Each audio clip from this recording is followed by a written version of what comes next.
description. If you click it, check your video and audio, and you're in. We'd be happy to see you.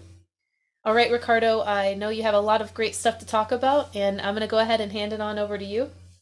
And how you doing today? Not too bad. How about you? I'm doing really good. I'm contemplating all the food that I've eaten lately that sucked.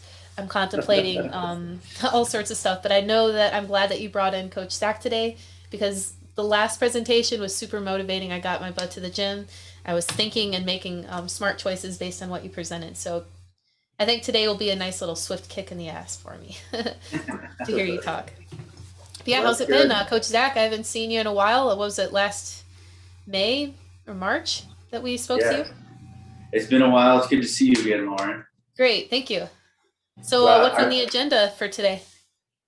I'm here to talk about anything that Ricardo here has to ask me. Want to share any insights I can that would be valuable to all your viewers on all things nutrition, fitness, health. So anything I can help with, I'm happy to go over and hopefully share some stuff that will be valuable to you all. Yeah, that's basically it. I mean, it's the beginning of the new year, and a lot of us, especially as tattoo artists, with how sedentary our life can be, our job and stuff like that, I thought it'd be a good time to bring Zac in and talk to him again a little bit more about his personal path and his fitness and his coaching and stuff like that, what it is that drives him. And like I said, the new time of the year, everybody's always had all these resolutions. So it's like kind of break some of that stuff down into more realistic terms. You know what I mean? Like we have these giant, grandiose ideas sometimes about how we're going to just flip everything like a light switch, and it doesn't always work like that. Yeah. You know what I mean? Like I think I've been working with Zac for years now. You know what I mean? I've gone up and down a few times and stuff like that. I think it's part of her job right now where he kind of sees that happening a lot. So I thought maybe we could kind of like, let's touch on that just a little bit. Yeah, you know, sure. Is that cool with you? Like, Yeah. I guess one of the biggest questions I have for you, is that like, okay, so let's say that we're just ready to make a change, right? Mhm. And a lot of us, we have this idea, this image in our head about how our body should look. You know what I mean? Sure. And I think a lot of us, and I've seen a lot of people at the gym and stuff like that, myself included, that when you get started, you can get burnt out pretty easily. Yeah. Don't you think? I would So agree. like, let's like talk about average, like, what do you think it is that people want to see right away? Yeah. So I think it's encouraging. One thing I'll go over first, I guess, should be the idea of like motivation and discipline, like the difference between the two. So a lot of times people are initially feeling motivated. It's the first of the year, you're ready to make some changes, do something new, you set goals for yourself. That's pretty motivating, but motivation itself is usually fleeting. So like that, the first day to get started, you're pumped to get going. That's pretty motivating, right? Like you're like, I'm motivated, I'm ready to go, let's do this. Yeah. Once you get a week in, 2 weeks in, or maybe even it's just that weekend, you start to have these new challenges. To stay on track is less about motivation and more about the discipline aspect. Mm-hmm. Discipline is kind of what keeps the train on the tracks at all times.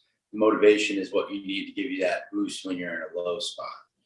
So rather than chasing the motivation, a lot of times it's like, all right, let's see how we can develop these habits that we need to develop so that we can stay disciplined and stick to the kinds of decisions we need to make to achieve the goals that we have. I like the way you said that, man. I like the way that you painted that picture for us. You know what I mean? That's a pretty good way to think about it, because it sounds like there's one of the two ways that you can kind of go. And you're saying, let's take not necessarily the path of least resistance, Right. but the more realistic kind of goal setting kind of thing. Yes. So you're talking about like making smaller steps. Yes, absolutely. Okay. I would always say, like, if you can choose to do something in a way that at first almost feels too easy, you can always add more and make it more complex, right?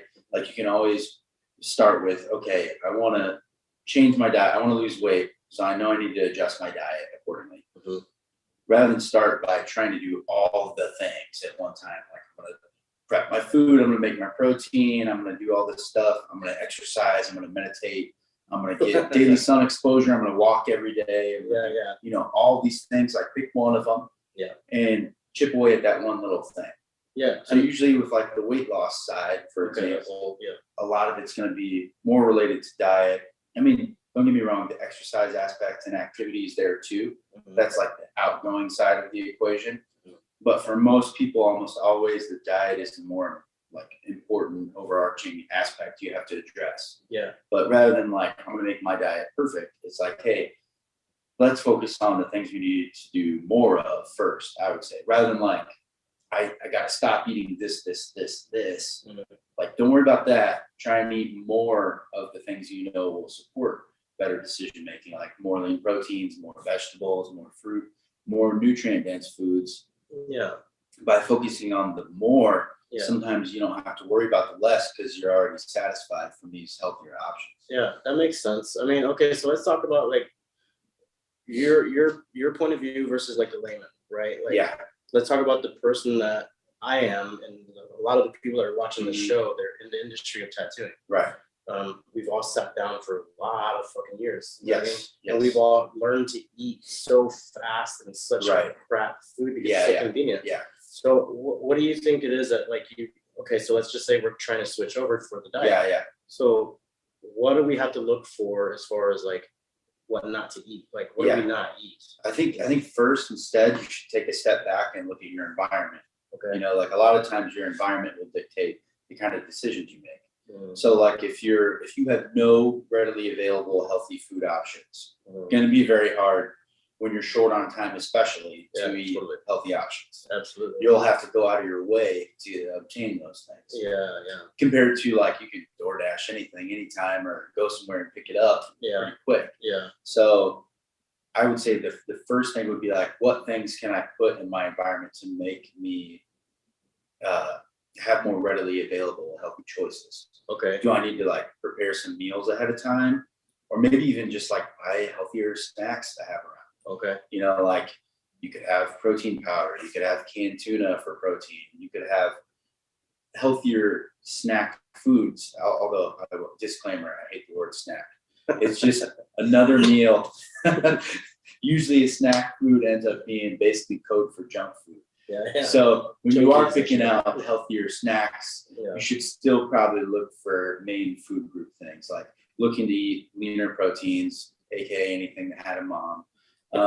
Vegetables, particularly green stuff. Most of us don't get nearly enough greens, I'm guilty of and that. those are more nutrient dense foods, fiber rich foods, and they tend to be filling off of fewer calories. Okay. So it's something you can kind of snack on. So like maybe you think like, hey, I'm in a rush, I'm going to stop at the store and get some food before I go to work. Maybe you pick up a veggie tray and like a hummus, and you get like some nuts and seeds, and maybe you get like some grilled chicken or whatever, or rotisserie chicken that would literally make up several meals if you want. Yeah. And it's as quick as going to pick up a few bags of chips and a soda. You know what? You're right, man. That's actually a really valid point, because first of all, you touched on the fact that like nutrient-based foods are actually going to fill you up with less amount Right, yes. too, which is crazy Yes. because we're so used to eating like 2 or 3 slices of pizza as fast as we can. Right. You know what I mean? So Right. we can get back to the tattoo. Right. But you're saying that like with the veggie tray, we can eat actually less food, take less time away from our tattoo, and then feel a little bit more full. Yeah. Yeah. So you And probably is that- actually eat more food, Yeah. but it'll be fewer calories than if you ate Okay. pizza. Yeah, that makes sense. Yeah. And then it's going to the right places too. Yes, right? So yeah. like your body wants to take that food and burn it in the right way. Yeah. It's already doing its job, but we're not giving it the right fuel, is what you're saying. Right. Yeah. You will feel your best when you have an adequate amount of vitamins and minerals, Okay. water, Yeah. sleep, Water's a big one. stuff yeah. like that. Those are big Yeah. big blocks. You know, those are like the raw materials we need to do the things that we want to do. Yeah. You know, when your quality of life is better, when your energy's better, Yeah. your mind works better. Yeah, You know, your creativity will be improved. You're more attentive and stuff like that. too. Yes, So you're yes. talking about like all the things that we look for in our jobs, the Mhm. things that we want to excel in our industry. Right. What we need is outside of just practicing drawing, just practicing Right, tattooing. right. Like you're saying that we need like a foundation. Like our Yeah. food needs to be a strong source. When your quality of life is the best it can be, your performance tends to follow, right? That's perfect. You know, like if you're run down and sick, you tend not to perform as well as when you have a good night's sleep, you've eaten a good meal, you feel good. Yeah, you're crabby, you're fucking grouchy. Yeah, it stuff like controls that. your mood, it controls a lot of things. Um, So by giving yourself the best chance of doing your best is going to involve making your quality of life the best it can be as well. That's pretty bitchin'. I like that. I know that I've seen a lot of difference and stuff like that whenever I'm on it. and like Mhm. you and I are working together, and you got the programming working for me, and you got the diet and stuff like that working for me. Yeah. It's like night and day, dude. Yeah, You know what I mean? And I do